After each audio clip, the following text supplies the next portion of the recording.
Hey guys, how's it going? So today we're going to be comparing the PlayStation 2 to the PlayStation 1. Now I know I typically compare consoles from the same generation, but I figure, why not compare the first console to the second console? These two consoles both have some things in common, and yeah, let's just compare. Obviously, we're not going to see which one is better, because clearly the PlayStation 2 is better, but, let's compare. Anyway, though, on to the PlayStation 1.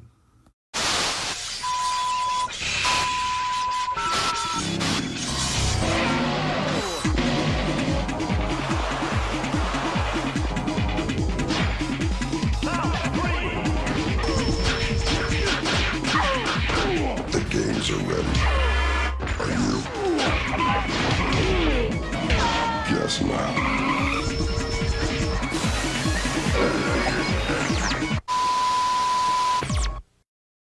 So, the PlayStation 1 was released by Sony in 1994. Now, believe it or not, this console is ahead of its time. You may not see by the graphics, but the graphics on the PlayStation 1 was ahead of its time.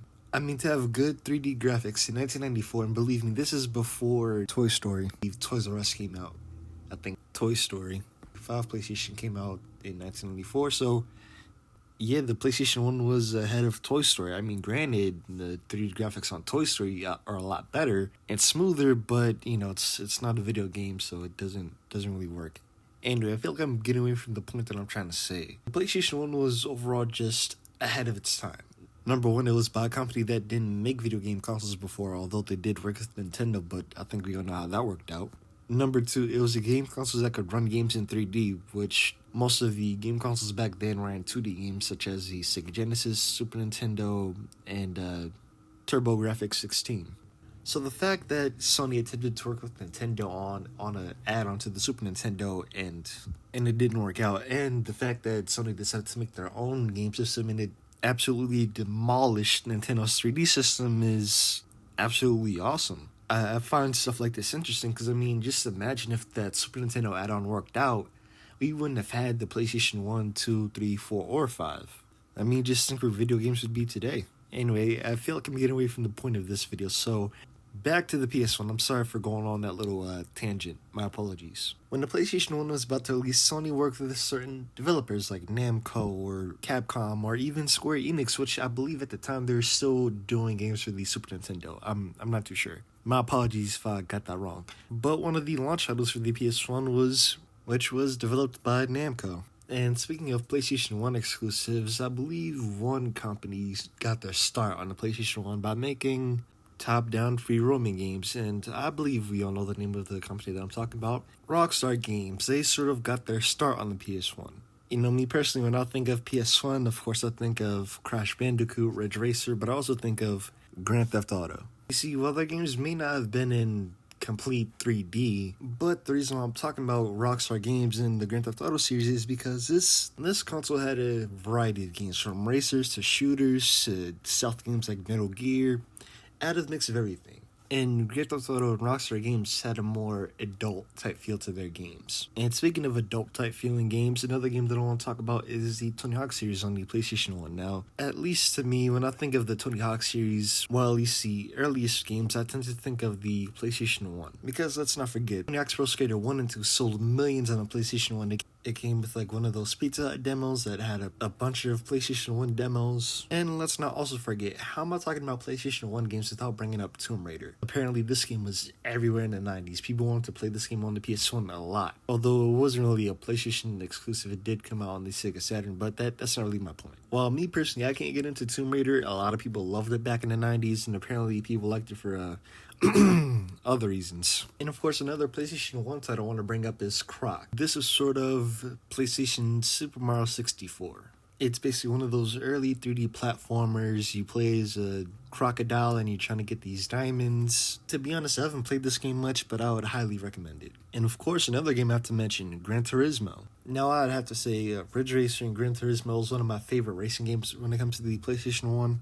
Gran Turismo, it's more of a realistic take where you actually buy cars, you could modify them, you have to get licenses and do races. To be honest, while a lot of people may not like that, I still find Gran Turismo fun, as well as Ridge Racer.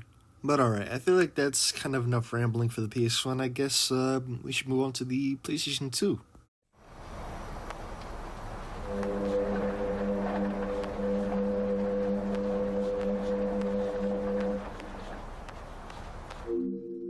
PlayStation 2. Now $499.95. Alright, the PlayStation 2. Now this system is again ahead of its time. I know as many times as I've mentioned the PlayStation 2, I have to mention it again.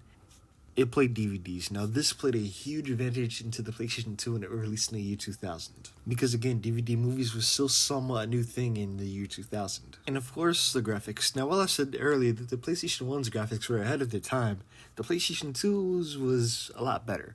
When it came to the PlayStation 1, it was a lot of warping and fading and fog. The PlayStation 1 had its issues, but I feel like the PlayStation 2 fixed a lot of that. And of course, let's not deny that the PlayStation 2 also had its issues. And sure, the PlayStation 2 wasn't the most powerful system when it came to the 6th generation. Obviously, the original Xbox beat about a lot. But let's not deny that there are many uses to the PlayStation 2. I know I mentioned this before in some other videos, but some people could use a PlayStation 2 just as a DVD player.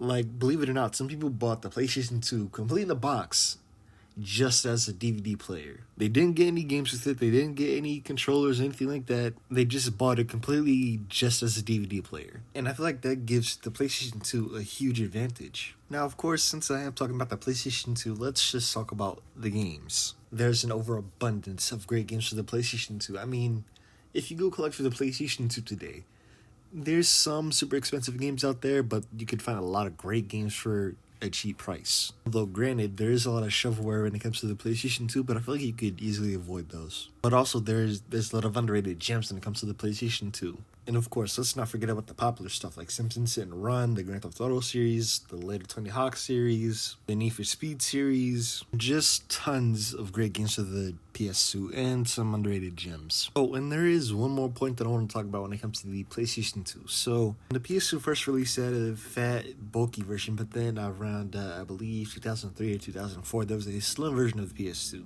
Now, in my opinion, a lot of these break down, a lot of these, kind of scratch up discs. Like when I started first collecting for the PS2, a lot of games didn't work with my slim PS2. Granted, it was sort of my fault, but still, there's a lot of cases out there that the slim PS2 sort of breaks games. Once you put a game in a slim PS2, it doesn't work anymore. So obviously, that's a huge disadvantage when it comes to the PS2, but I feel like that's enough rambling of both of the systems. Let's compare them.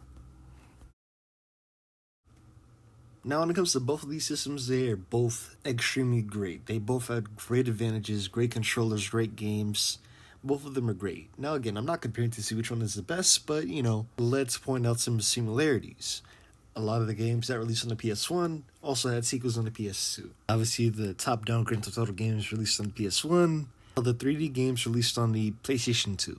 And both of these consoles got slimmer versions, while the slimmer version of the PS1 came with a screen.